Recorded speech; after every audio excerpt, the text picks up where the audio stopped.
Let me also first acknowledge and celebrate the Ngunnawal people on whose traditional lands we meet, and pay my respects to their elders, past, present and emerging. Thank you so much for the very real honour of being invited to give this lecture tonight. I know people always open speeches by saying something like that, but I really am quite overwhelmed, all the more so since I come to give it after a particularly busy, transformative year in my life, which has swirled past very quickly. A fog of new career paths opening, of a bombardment of ideas and intellectual challenges, which makes me very appreciative of the fact that the world of ideas remains a great place, and I feel very lucky to be included in it. I've been thinking much in preparing this lecture of the legacy of Ken Myer and the august company I join in giving the lecture named in his honour. I was, of course, aware of Ken Myer through much of my early life, as I was of the Myer family, and not just because of the seekers at the Myer Music Bowl. The staggering breadth of his contribution to Australian life and to the country, and to the richness of our cultural life, is both something to inspire us and in a way to mourn, simply because it shows what people are capable of bringing to us all. Yet Ken Myer remains a little too exceptional. One thing I had not known until I was reading about Ken Myer in the last couple of weeks was that Gough Whitlam, as Prime Minister, had offered him the Governor-General's job, but he had declined it, leaving the way open for it to be filled instead by Sir John Kerr. Other lecturers may have reflected on this and the sliding doors moment in our history it represented. But to pick out an aspect of life of Ken Myer's career that represented something he didn't do, rather than the immense range of things he did do, might seem flippant. But it is a hard one to resist for someone who has spent more than half their life reporting on federal politics and its happenstance, to resist. Ken Myer's career in business and culture gives us an interesting entry point into considering the issue of leadership, the issue with which I have been grappling for the past year for the new quarterly essay. Journalists write about leadership, and political leaders all the time. In the past week, of course, we have written and spoken about little else. But the perplexing ugliness of the last few days really concerns struggles for power rather than leadership. And it is the question of what constitutes leadership and what we expect of it in the modern age that lies at the heart of my essay. This was an essay originally inspired by the many ongoing expressions of exasperation I got from people about our political leaders, and in particular as a result of writing a piece for the Monthly magazine last year about Malcolm Turnbull's Prime Ministership. Like all our Prime Ministers, there are many people who loathed Malcolm Turnbull, many who liked him, but in my view, few these days who take the time to try to understand what made him, or even any of our other political leaders, really tick. That is, we think we know what our Prime Ministers should look like, or should be doing, but despite the millions of words pumped out about federal politics and 24 hours a day of television coverage, we don't try to get into the heads of our Prime Ministers these days and work out what makes them tick, rather than what we think should make them tick. We tend to measure them up against an invisible and ill-defined standard of a Prime Minister, rather than letting the nature of their Prime Ministership define the way we look at it. This is despite the fact that we now frame our reporting and analysis of politics so much in the personal, rather than the institutional realm.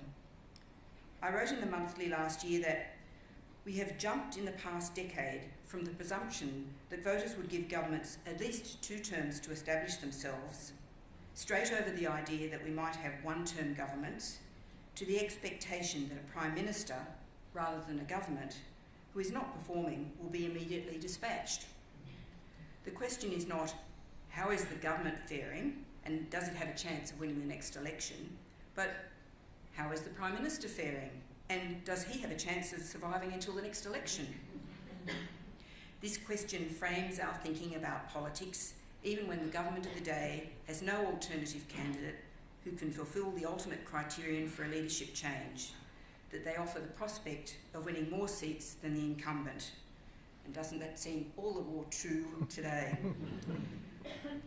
I think Malcolm Turnbull presents a particular quandary for any discussion about leadership, and even with his recent and brutal demise, I think that remains the case. Most observers would tell you he was not actually very good at politics. But did that make him a bad Prime Minister or a bad leader? Equally, the Prime Minister, to the disgust of many, was not really a convincing ideologue. She adds, parenthetically, I wonder whether those concerned that Malcolm Turnbull didn't really believe in anything still attach the same values to this as they did a week ago, now that they've had new comparisons to consider. Ultimately, though, the greatest criticism put to me of Malcolm Turnbull, when you boiled it down, was that he didn't even seem to believe in what we thought he believed in. Is he a leader at all? They said. I characterised Malcolm Turnbull in that piece in the Monthly as a problem solver, and I think that is the way he saw and sees himself. He would wake up every morning he was Prime Minister and consider wicked problems he had to or could fix on any day. He was driven by his intellectual interest in many issues. Writing the piece for the Monthly, though, left lots of lingering questions, both about what we see in our leaders these days and what we expect of them, and about the difference between being in a position of authority or power and being a leader. It led to a quarterly essay which started as a contemplation of modern Australian political leadership, but increasingly became consumed and challenged by the phenomenon of Donald Trump on the global stage and considerations of other world leaders. Beyond all the normal things that are said about Donald Trump, the thing I find most compelling is that he demonstrates that the phenomenon and/or attraction of the strongman leader, which is enjoying a particular and, to my mind, unwelcome resurgence at the moment, defies the borders of political systems and regimes. To be clear, I did not simply want to write a critique of different leaders and leadership styles. There are plenty of people doing this just now, particularly all those horrified and appalled by the American president, the forces that he has unleashed, and the apparent powerlessness of America's institutional structures to constrain him in any way. My ambition was more to consider the structures in which our leaders now operate, the prism through which we see them, and whether these had changed or were changing. You could summarise this as a different take on that famous saying, we only get the leaders we deserve. I would modify that to, we only get the leaders we allow to lead us, in a good way and a bad way, and my essay is a study in trying to understand the environment from which our leaders emerge. And I'd like to share some thoughts on that tonight. Leadership is a two-way thing. Leaders kid themselves that they are setting the terms of play, even running the world, and we write and think about them in those terms. True leaders, however, only get to lead if they have followers whom they can persuade to follow. So often it is what followers want that determines whether leaders get to emerge at all. But the process of leaders emerging is never as clear-cut as we think.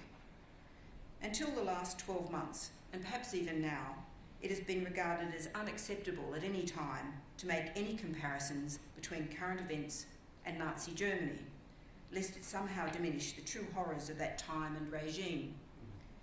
Yet, if you read the international press, the comparisons have gradually started to seep in this era of the return of right-wing populism and nationalism in Europe and in the United States.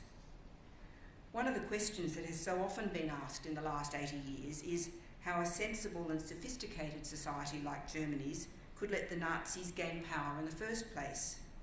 I'm not making a direct comparison here, but there are lots of people in the United States who are similarly perplexed about how they ended up with Donald Trump, and equally, how he can continue to behave as he does, relatively unimpeded. The Australian historian Paul Ham wrote in his recent biography of the young Adolf Hitler that Germany's newly minted leader did not step out of a gaseous haze to rule the world. The furor emerged incrementally from a series of bumbling failures, stunning successes, and the application of political skills he had not yet realised he possessed. Along the way, he was prepared to cosy up with the most unlikely of allies.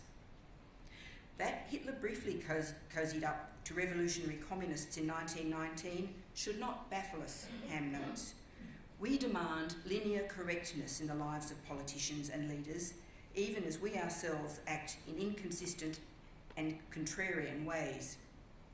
Ham's eloquent point is that history is rarely a straight line and goes to the gradual shifts in tolerance and power balances to which we have become accustomed. Those gradual shifts in power have much to do with what institutional influences exist in a society and what other figures of power, authority and leadership are present. Our world used to be populated by a menagerie of actors who offered leadership. They represented institutions that once played powerful roles in both our political and community discussions, but which are now in decline or collapse. Going back centuries, there has perhaps been no more powerful group of leaders or institutions than the ones in the religious realm. In Western cultures, the Christian churches and their leaders survived the collapse of monarchies and revolutions. Christianity provided the backdrop against which systems of government were tested. The church's influence and assertion of power put armies into the field and helped provide the constraint against which those trying to define new post-revolutionary power structures had to push. They could muster earthly power as well as claim a heavenly mandate to assert a moral as well as political authority. The churches have given countless generations a framework in which to live and against which to judge themselves. Yet the influence of Christian churches in Australia is now marginal at best. The shocking details of child abuse scandals may be currently stripping the churches of the last vestiges of their authority as the arbiters of moral behaviour. But the capacity of the churches to sway an argument in the Australian political realm has been in decline for decades. Of course, there has been no greater battle for organised religion over the centuries than the one with science. But our scientific leaders have not attained any greater prominence with the decline of religious leaders. Most spectacularly, the collapse of the case for climate change 10 years ago was a dazzling and terrifying drama of demolition of an idea in the international debate. It was a nail in the coffin of any deference to science and orderly thinking. Nor does any one side seem to have emerged victorious in the battle of ideas or ideologies, particularly the battle between labour and capital, which dominated the 20th century. Socialism as the utopia for the workers failed. But as with the battle between religion and science, any expectation that the collapse of socialism might reinforce the victory of capitalism has gone unfulfilled. Capitalism seems to be in almost as much trouble as socialism. The institutions that fought out these battles in Australia seem to be suffering a sharper downgrade in the community's mind as the ideas they championed. The trade unions are in decline. Individual business leaders have little sway even if they may have in recent decades appeared to win the battle over the freeing up of markets. Educators, whether they be school teachers or university lecturers, do not have the same standing they once had. Like doctors or judges, their underlying authority is not necessarily at question, but the legitimacy of their contributions to the political debate is now under constant challenge. Even in the cultural realm, we too often deride the leaders to whom we would once have listened. So often it is artists who lead the way in changes in thinking or capture a moment, yet artists are too often herded up, labelled as leftists or part of an elite, and dismissed. Perhaps this is a reason why divisions in a parliamentary party room seem so much more important than they once did. There aren't a lot of other centres of leadership in the community that are perceived to have the same level of influence as politicians. Debates which might once have taken place publicly between politicians, church leaders and scientists, for example, are now fought out by proxies within the party room among politicians who are apparently the only ones with sufficient status to argue. All the rest are mere stakeholders. By lumping together all those who appeal to politicians as stakeholders, it implies both that they come to the table compromised and that it is only politicians who can somehow rise above this to the greater good. And all this only puts more weight or expectation on political leadership. Our political leaders are not just asked to advocate an idea about where the country is headed. They are asked to move into the moral realm in the absence of churches, asked to define what is acceptable behaviour in business, asked to define the nature of our culture and national values.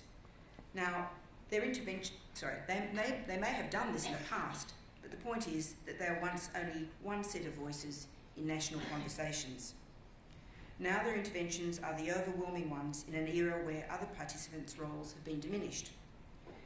The demise of frameworks of ideas-based leadership too easily leave a void to be filled by leadership based on emotion and prejudice.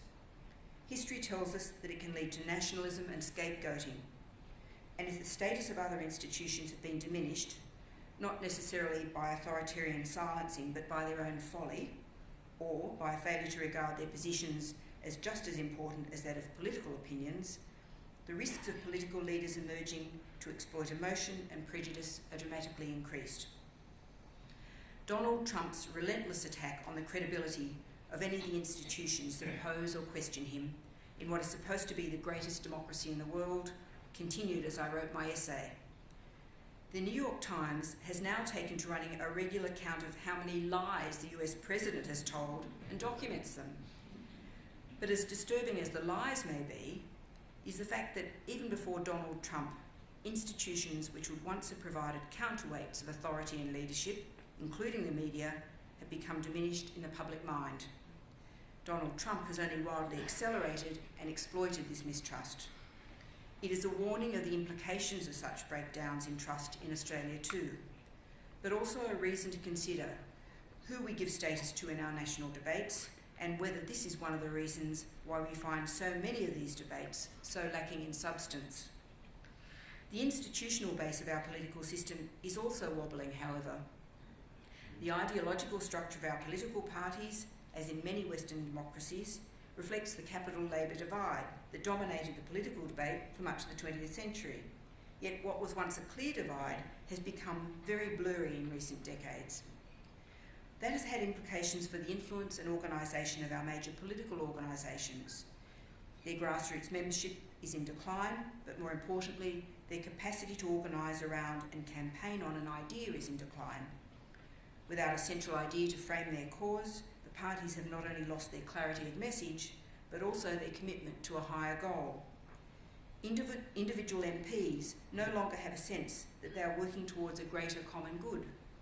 Our parliamentary party room can be much more easily pulled apart because of a lack of central purpose.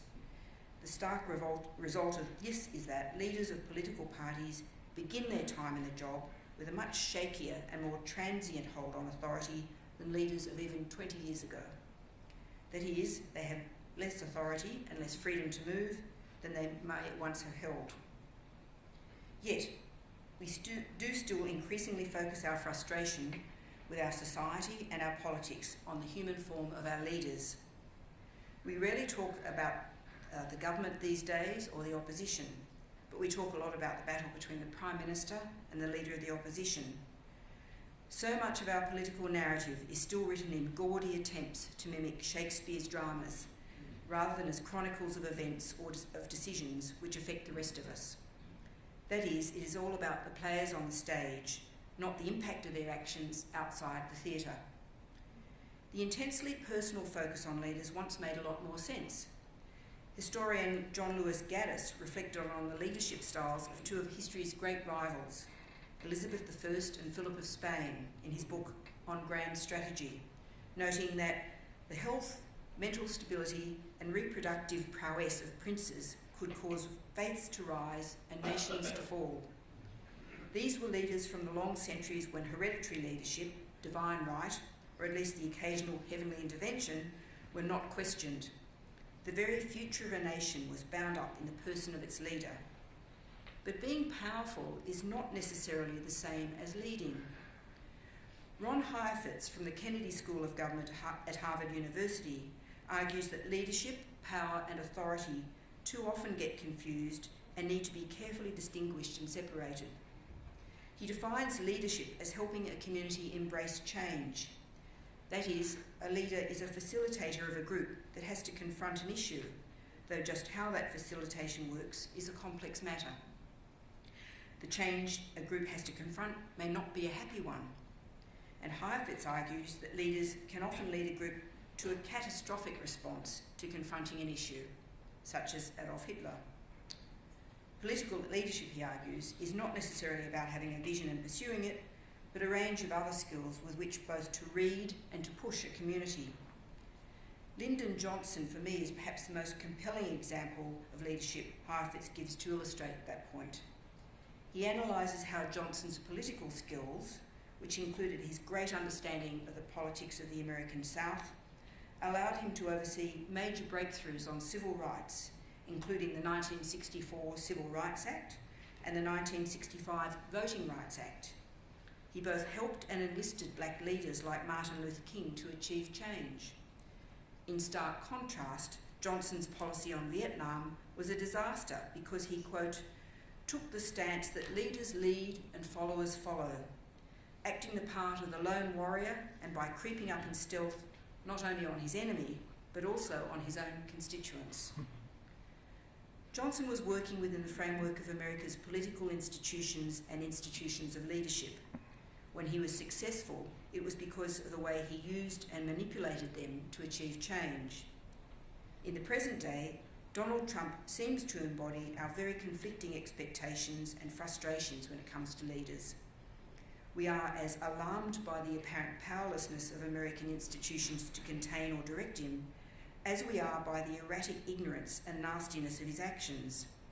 Yet, a grudging respect sometimes sneaks into discussion of his actions because he rarely backs down. But leadership is and should be seen as more than simply a preparedness to crash or crash through, or not blink. It should be defined as a capacity to lead a community to accept a change, even if that change is not a change for the better. Paul Keating is often cited as an example of a true leader because of his crash or crash through style. Yet, the former Prime Minister would always say, you have to bring the mob with you. He saw his job as setting the direction and then persuading enough people that he was right for him to be able to follow that path.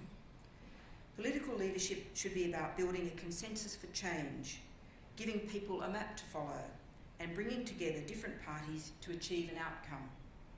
In other words, having a bright idea is only the beginning of the journey, only part of the task of leadership.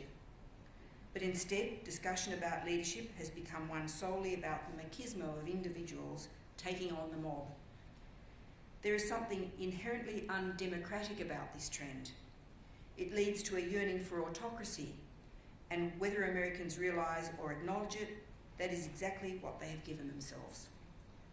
Voters seek leaders who seem strong, who advance black and white propositions and have the will to pursue them, even though that means not listening to what voters are saying. There was much of the appeal of the would-be strongman in the election of Tony Abbott in 2013.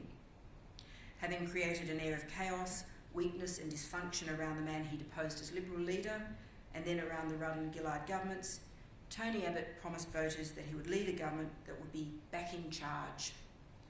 But Australia voted primarily for an end to the sense of chaos around the Labor government and never quite embraced Abbott's strongman tactics in government, particularly when they were turned against voters themselves in the punitive 2014 budget. Abbott's brief time in the top job may mean we have dodged a more fundamental shift to the strongman politics with which many other Western democracies now struggle. Malcolm Turnbull's return could be seen as a rejection of the strongman, even if there was a yearning for him to also decisively shift politics back to some more central place from where it had been dislodged by Abbott. As we've seen in the past week, Abbott continues to exert his destructive vandalism on Australian politics, and he does that with no electoral mandate, nor even one from his party room. Perhaps the most depressing conversation that took place during the entire drama of the past week took part in the Prime Minister's office, only some of which has been reported until now. Matthias Cormann, Michaelia Cash and Mitch Fifield went to see Malcolm Turnbull after question time on Wednesday last week. Cormann kept on saying of the leadership push against Turnbull, "It's madness, it's madness." My sources tell me Mitch Fifield couldn't speak and that Cash barely could. The Prime Minister said to his 3 cabinet ministers, "This is terrorism," and they agreed. "Why give in to terrorism?" he asked. "We have to give in," Cormann replied. So, as an electorate, we may have rejected the strongman in Tony Abbott.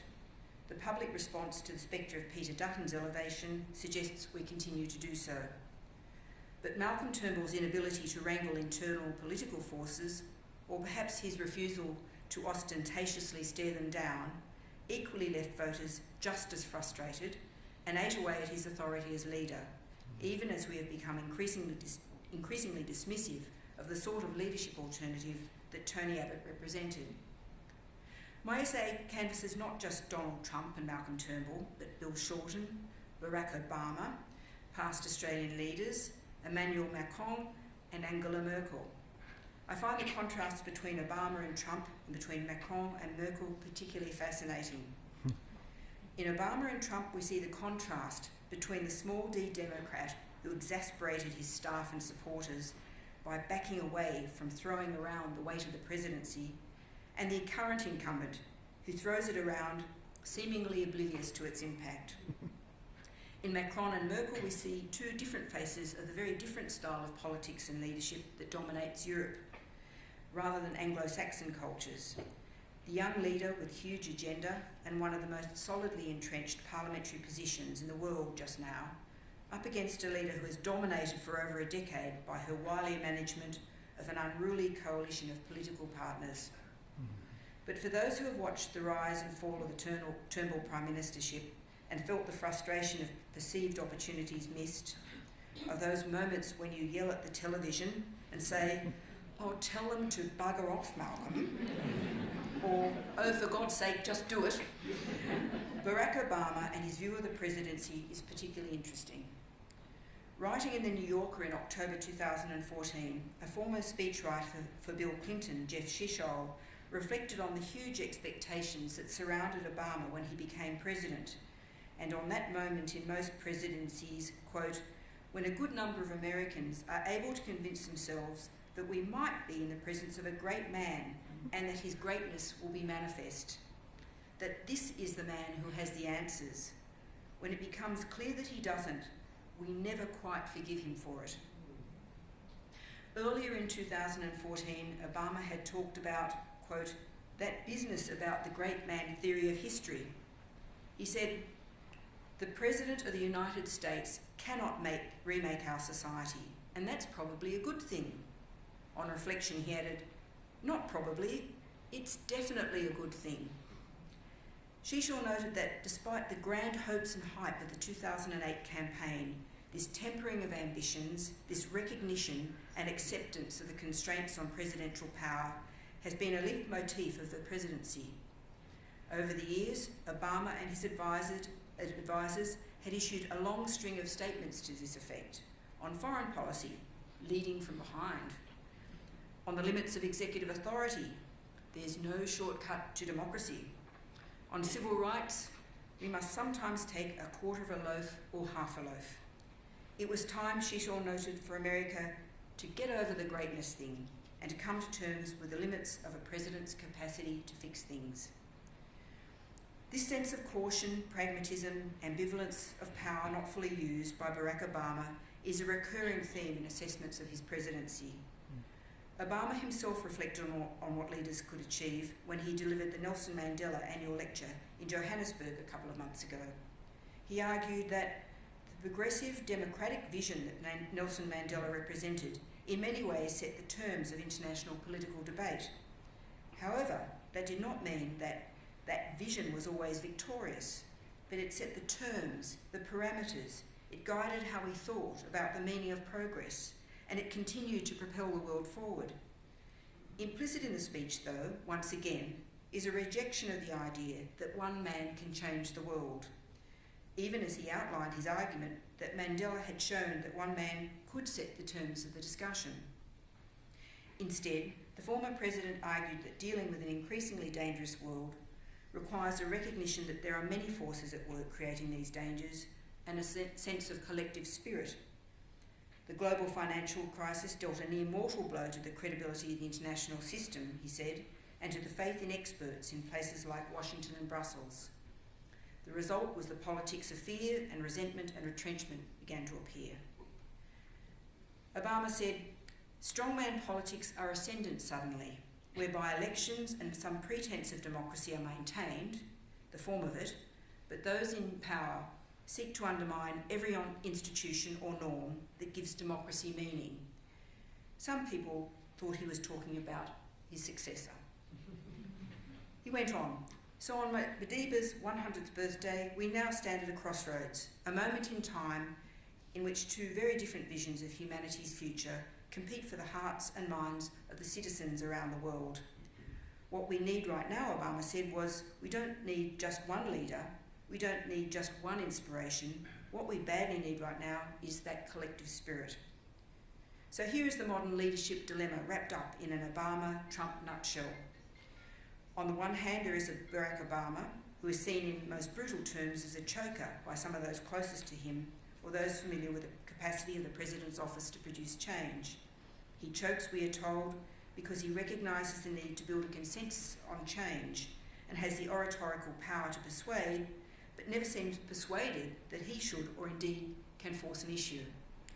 He gets a lot of stuff done at home, there is a big reform agenda he can point to, but you wonder whether the wily senator from the South, Lyndon Johnson, would have sensed a moment on, say, gun control and been able to translate the moment of one of those horrendous mass school shootings into some form of change, in part because of his political skills, but significantly because the institutions of power worked differently 50 years ago. On the other hand, there is Donald Trump. Americans certainly didn't get over the greatness thing. Not only did they elect a president who promised to make America great again, they elected a president who promised to ride roughshod over the political system and proceeded to do so. Whatever else has happened in the presidency of Donald Trump, he has restored a sense of authority to the presidency, though not necessarily in a good way. In the great Heifetz troika of leadership, Trump has authority and he has power, but does that make him a leader?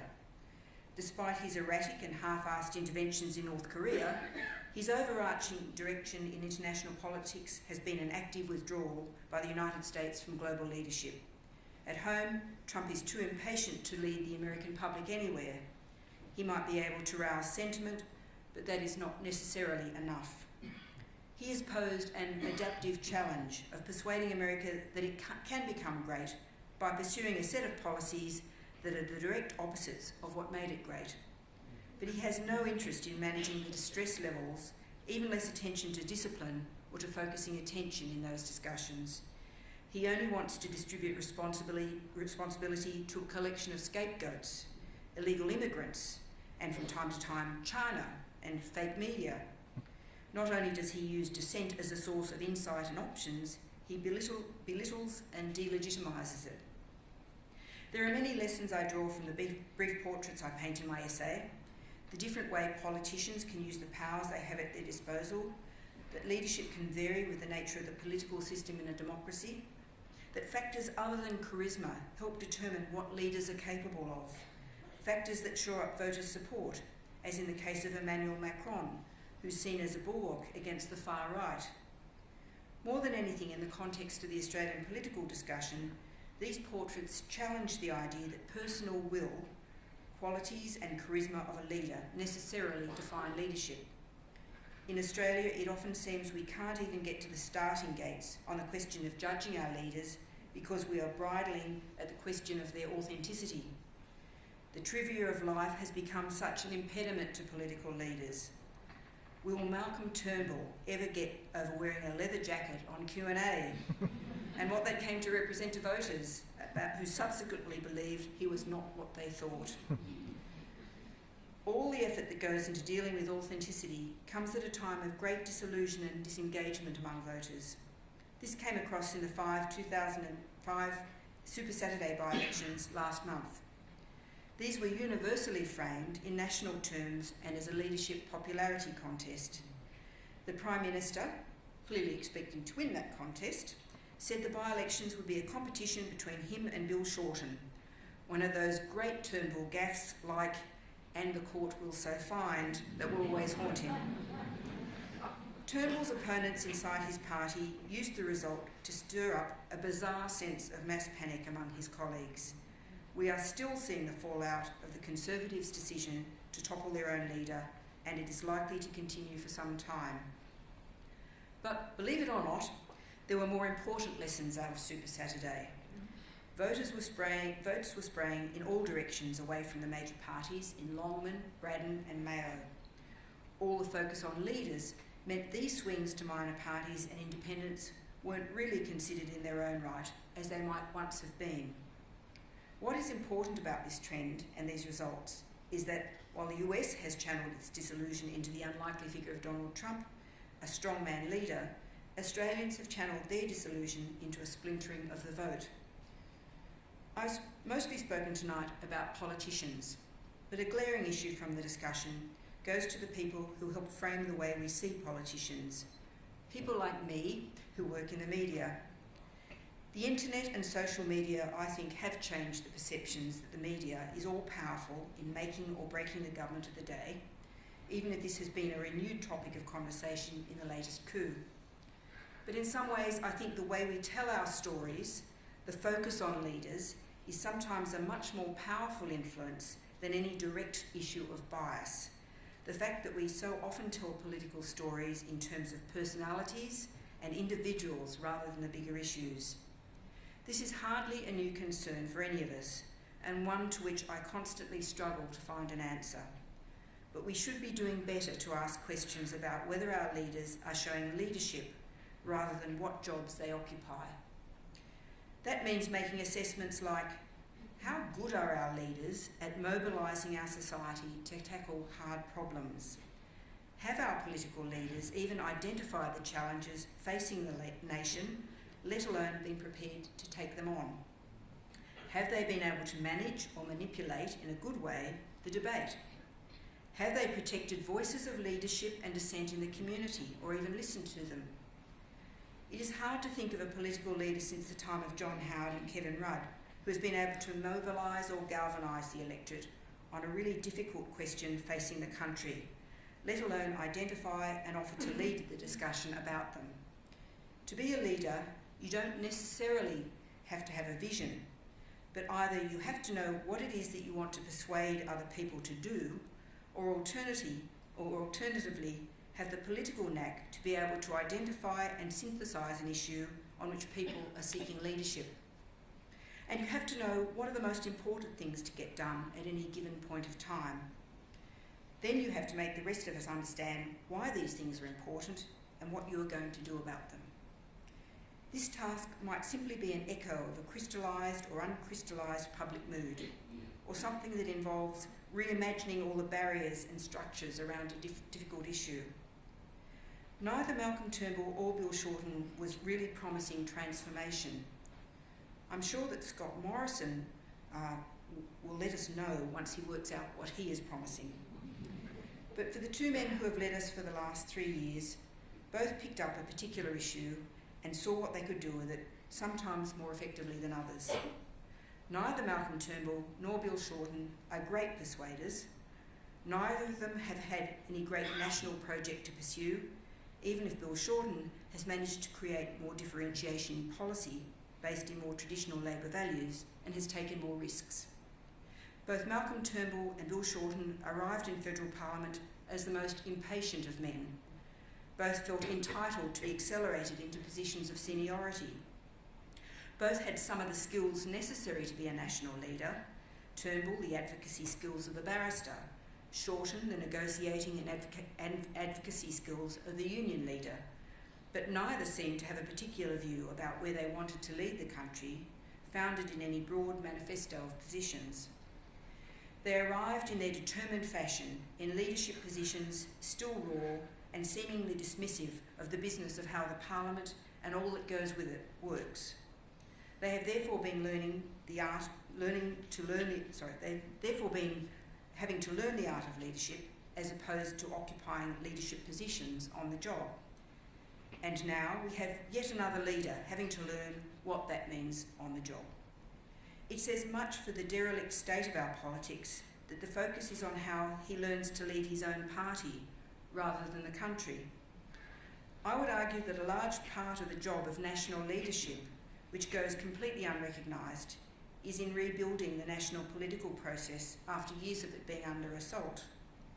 Maybe it will only happen if and when our political leaders recognise that their capacity to act, their own self-interest, is going to be vastly improved if there are other leaders in the community with standing with whom they can speak. Thank you.